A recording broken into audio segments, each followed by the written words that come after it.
So just to begin, right, Tony Blair created all of the major problems facing our country today. And I think at this point, the reason he looks so harrowed whenever he is giving an interview, he looks like Gollum, frankly, the result of possessing the One Ring for too long, because I think he's come to realize that he's in fact the villain.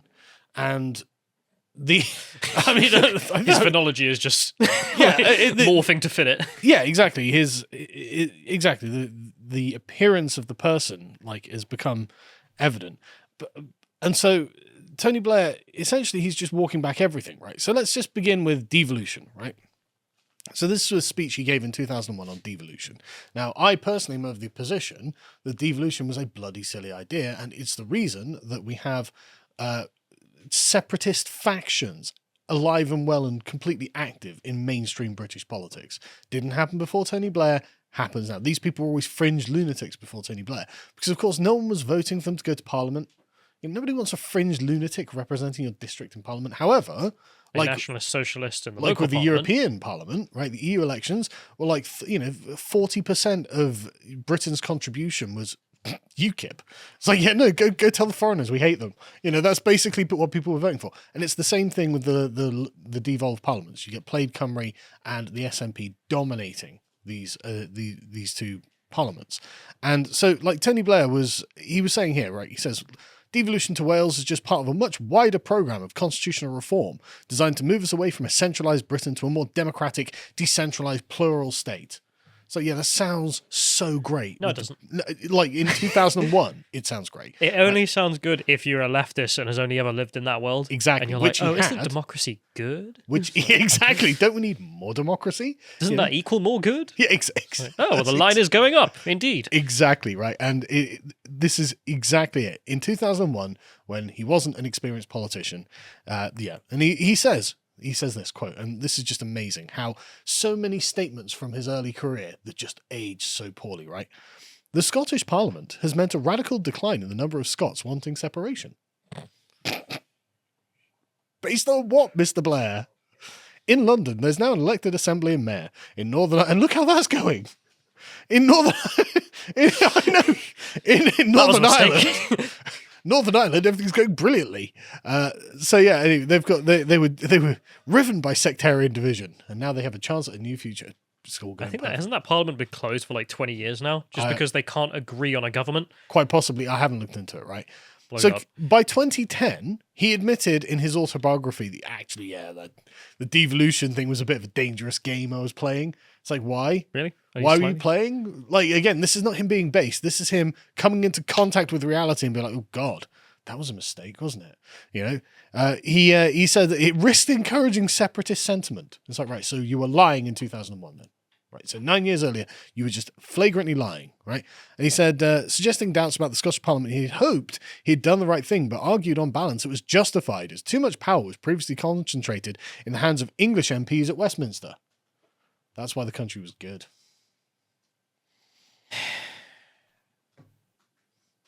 Now it obviously looks mad, but even back then, I can't imagine it didn't look mad. To be like, you know what the real problem is with the UK? Scots don't have enough political power. No, Englishmen. Sorry, too many Englishmen in the Parliament. Yeah. What a weird thing to say. Yeah, because the worst thing about England is the governance, which nobody has ever said.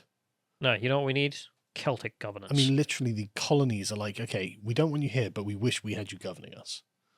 Yeah, exactly. Celtic governance. I mean, look at it. Look at Scotland. There are 1,000 years of experience in this field. Yeah, exactly. It's just exactly. What they'll bring to the table, of course. Sorry, Scottish and Welsh people. Come on, it's true. Look at the way your countries have been governed. It's just. But, as you mentioned, it's the same with the 1,000 years of Indian good governance that they've had. Yeah, it doesn't exist. It's just not there. Yeah, that political tradition is not available. And also, too bad. Yeah, and also, this was just really bad for the Labour Party in Scotland, because in 2011, the SNP destroyed Labour in Scotland.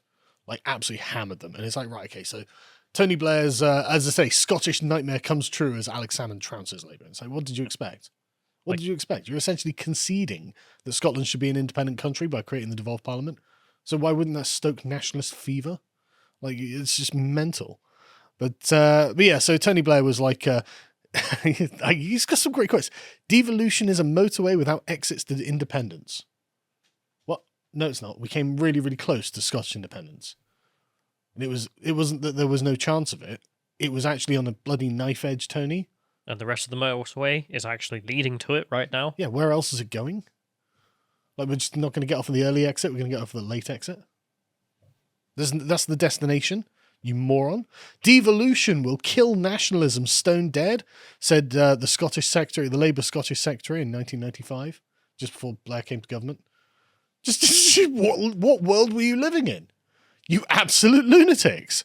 And of course, then we got the 2014 Scottish independence referendum. So what was the logic here? I mean, sorry to be just logic. Like, what if we give Scotland independence? Then that'll stop them wanting independence. I mean, that's essentially the logic. Because you're just like, oh, what if we give them their own parliament, their own laws, and their own governing structure? If we give them half independence, that will surely stop them wanting full independence. It's like, no, they'll just think they're winning. That's just surely going to make them think this is possible. Technically, he's not entirely wrong, because, you know, the SNP now run all of healthcare, and heroin addiction is going through the roof. So it's like, oh, look, this could be your independence. Do you want more of this? How much worse? Yeah, I suppose. It's actually 4D chess on the part of Labour, on the part of Tony Blair. What if we show the Scots what it would be like if they were in charge? Exactly. What if we ruin Scotland by allowing the Scots to run it? You know, won't that be an argument against independence, which actually it has turned into since since Nicola Sturgeon's taken over advocacy for Scottish independence referendum. It's actually going down. So it's now like 40% of Scots rather than 45%. So it's actually, I mean, technically Tony Blair is right, but not in the way they thought he was going to be. And he did in 2020 admit that devolution was just a mistake. It was just a full-on mistake, right? Fantastic. So, look, if the man who did this is telling the Conservative Party, right, all of that was a mistake. Yes. I mean, that, without it being in the manifesto, is obviously some kind of commitment and agenda and manifesto pledge you could make the next day, being like, right, the guy who did it agrees with us, we're getting rid of it. But there's no way someone's going to say you don't have a mandate. It's like, but the dude who did it. Exactly. So the dude who did it was like, yep, Boris Johnson's right. It was a mistake. And Boris Johnson is sat there with 380 majority. Goes, could we fix the mistake? Everyone is in agreement, apart from the SNP, and literally no one cares what they think. So the guy who does it says, get rid of it. Boris is sat there with all the power. Everyone's looking at Boris. Saying like, that he's right. It was a mistake. Clap for COVID. Yeah. Unbelievable. Dude. Unbelievable. I just really insufferable. So anyway, the pandemic was the perfect time to do it as well. Yes. But you guys can't be trusted. We're in a global, emergency. We can't be having all this fuss about different rules in different countries, so you're all just dissolved. I love that. There's a global emergency, COVID and all that, and Boris just comes out, the Scots can't be trusted.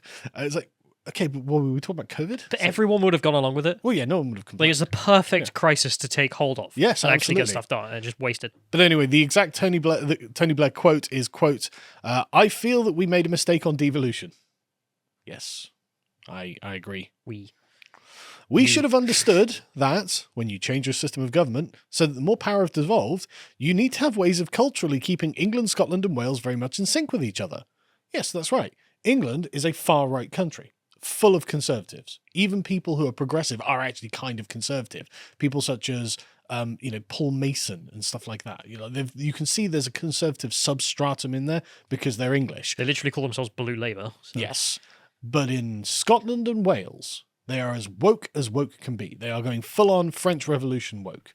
So it's like, right, very different. And so, yep, Tony Blair admits we were wrong. We need to work together for a stronger sense of UK national identity. It's like, right, so essentially breaking apart the component parts of the union is not going to create a stronger national identity. Probably could have been predicted in advance. But again, 20 years on, Tony Blair just comes on and says, yeah, devolution didn't work. It's just wrong. It just didn't work.